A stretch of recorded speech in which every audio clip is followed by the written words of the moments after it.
Night has fallen, and the moon is a glowing golden orb in the black sky.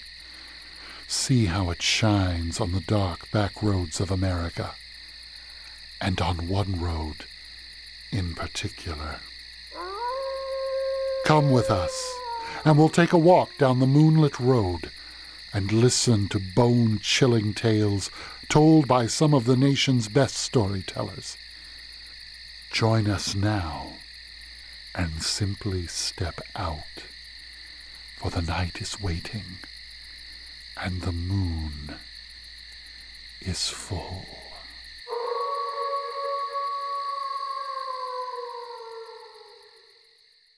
Bonjour, this is Tom Coleman, and the story I'm going to tell you is called The Devil's Mansion of New Orleans.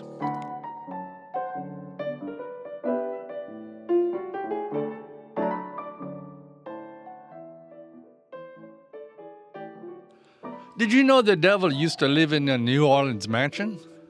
Now, if you've been to New Orleans, you probably won't be surprised. But I'm not talking about an everyday con man or a thief. I'm talking about Le Démon, the devil himself, with a capital D.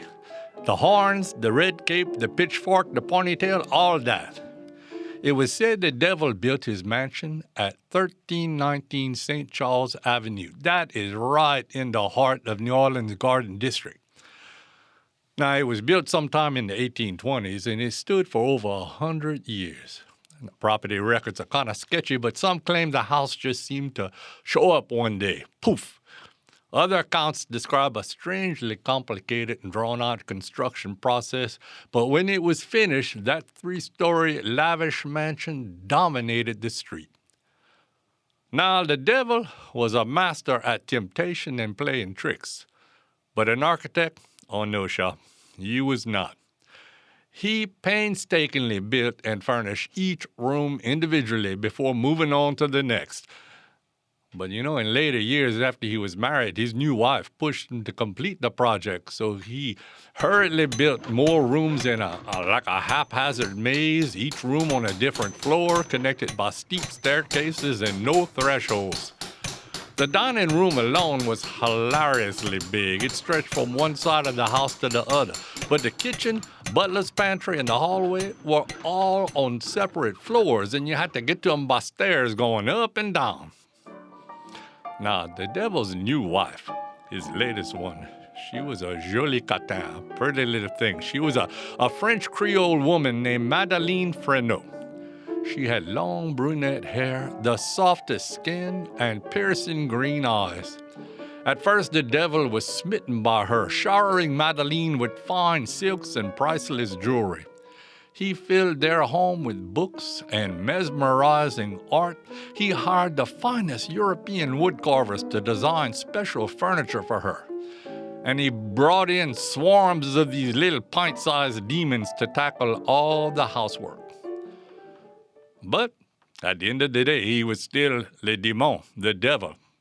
And the devil can't remain loyal to one woman. Indeed, his neighbors on St. Charles Avenue, they rarely saw him. He was gone for weeks at a time, traveling the world and stealing souls. But when he returned to his New Orleans mansion, he never used the front door. Never used the back door either. Instead, he passed through the front gable at the top of the house at sunset. He would perch on the roof like a black vulture, leering at the passerby below. And when he spotted a young woman he fancied, he'd swoop down and just easily seduce her. Well, now, over time, Madeleine grew bored and stir-crazy. With her husband always gone, she was left to roam that massive house all by herself.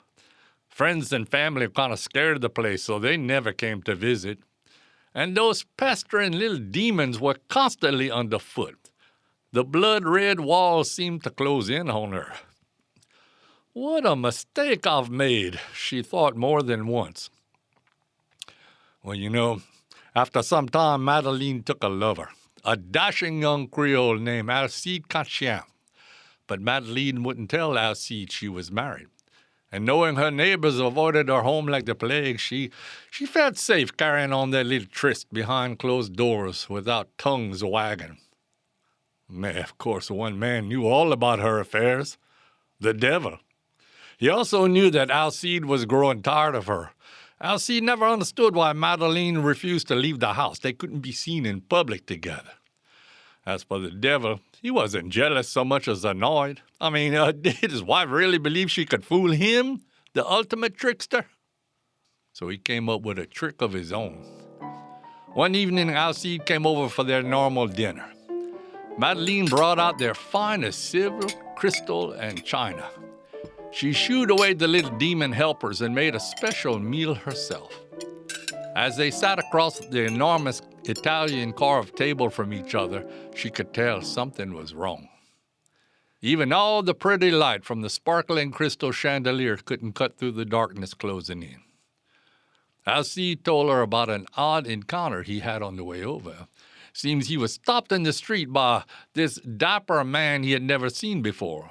The man claimed to be a visitor from out of town and asked for directions to a particular shop. When Alcide told him, the man grinned and suddenly whispered, "Do you happen to know a Madeleine Frenot?" Well, Alcide acknowledged she did, and he said the man's eyes seemed to blacken like a gathering storm. The man then told Alcide his lover was a married woman. To him. But he wasn't angry, no, sir. In fact, he had grown tired of his wife, but he still wanted to make her happy. So he had a proposal. "What's that?" stammered Alcide, absorbing this news. The devil said, "I will give you 1,000 gold pieces to take her off my hands and start a new life elsewhere. But you must agree to one thing. In your new life, you must refer to yourself as Monsieur L and her as Madame L. Nothing else. You can leave tonight, but be warned, I will know if you stray from this plan." Oh, Madeleine could feel burning bile in her throat. She tightly squeezed the silky napkin in her lap. Her heart was pounding in her ears. She knew that the L stood for Lucifer. Her husband was on to her, and rather than simply confront her, he wanted to torture her with more manipulation. Well, she gathered her wits and smiled weakly.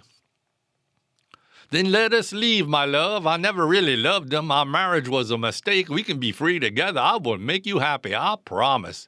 But Alcide stared back at her with cold eyes and answered, "Oh, you're not going with me. I'm taking the money and I'm never coming back.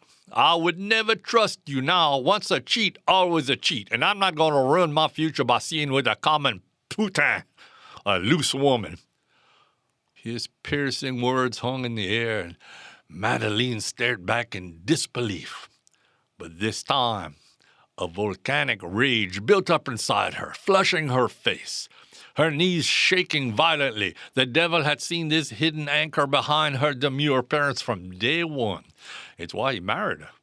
But Alcide had no warning before Madeleine exploded across the table, flung her dinner napkin around his neck, and squeezed tightly. Alcide thrashed about, but Madeleine was too enraged to let go. She pulled tighter and tighter. Suddenly, the artery in his neck burst open, spraying blood all around the room, soaking the dinner table, the walls, the linens. But Madeleine pulled tighter, crushing his neck until he slumped into the table with a final gasp. Madeleine stared at his corpse for a moment, sweet adrenaline still flowing through her. "I'm glad you're dead, Alcide, you hear me? No man speaks to me that way." But as she calmed down, reality set in. She was soaked in his blood, deep red, dripping from her fingers. She rushed to the bathroom to wash off her hands, but the stain remained. She tried to burn the linens in the fireplace, but they were too wet with blood. The crystal chandelier was splattered a hellish shade of crimson and would take forever to clean. What could she do? It was then she heard roaring laughter, and out of the shadows stepped her husband, the devil. His black eyes scanned the room and twinkled with satisfaction. "My, what a mess you made. I always knew you had it in you. But don't worry. No one will ever know of this. The devil snapped his fingers and hordes of little demons appeared at his feet, buckets and mops in their hands. He then grabbed his distraught wife and threw her over his shoulder. Then he threw Alcide's dripping corpse over the other. And he climbed all the way to the top outdoor balcony, dropped their bodies at his feet, and locked the gable door. He then climbed to the top of the roof and gestured toward her. "I'm famished, dear. Hand me your lover." With great effort, she handed his corpse up to the devil, his smirk even more sinister in the bright moonlight. He swiftly cut a long, surgical incision down Alcide's back with his razor-sharp fingernail. Peeling back his skin, he hungrily devoured him from the inside out. He then flung the skin to the alley below for the prowling cats to feed on. Licking his lips, the devil then turned back to his wife and grinned.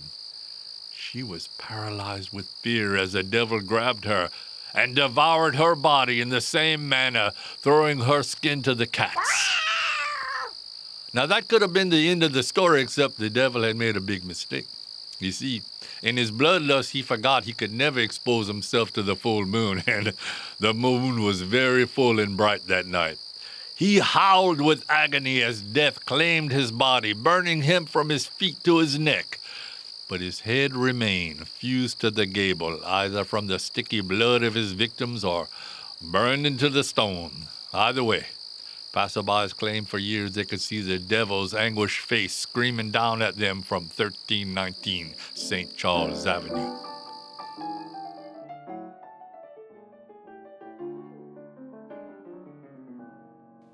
Well, after the incident, the house remained vacant for years and years, but even though it was oddly designed, it was solidly built and became attractive to new owners and tenants. Each tried to add their own personal touches to the house, but each day at sunset, the hauntings began. Tenants reported seeing a giant table appearing in the dining room. It was followed by heated arguments and horrifying screams as Alcide's murder repeated over and over again. Madeline's ghost wandered the halls, trying to clean her blood-soaked clothes. Bathroom door handles jiggled as she tried to wash the blood from her hands, and a foul, burning smell came from the cold fireplace as she tried to burn the bloody linens. Most tenants witnessed this ghoulish reenactment and moved out in short order, but one couple tolerated the ghost. In 1878, Laurie Beauregard, the daughter of the famed Confederate General P.G.T. Beauregard, moved into the home with her husband, Charles Larendon. As the hauntings continued, Larendon made notes and eventually pieced together the story I'm telling you right now. After his wife's death, Larendon lived alone with the ghost until 1909 when he finally moved out. The home sat vacant for another 2 decades until it was torn down in 1930. Now, a hotel stands at that site today. Its guests probably unaware that they sleep on the infamous site of the Devil's Mansion of New Orleans.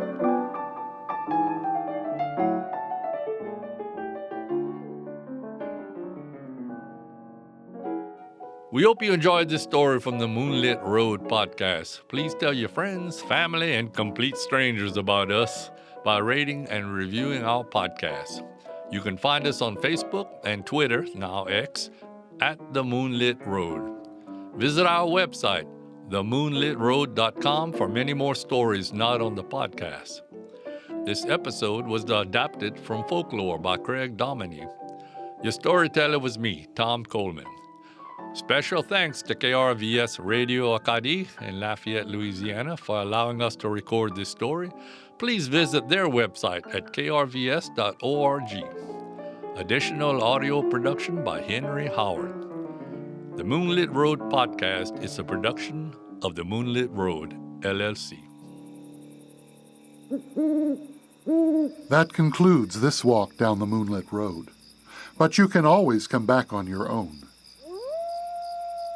It will be here all year round, brimming with captivating and spooky tales for the whole family.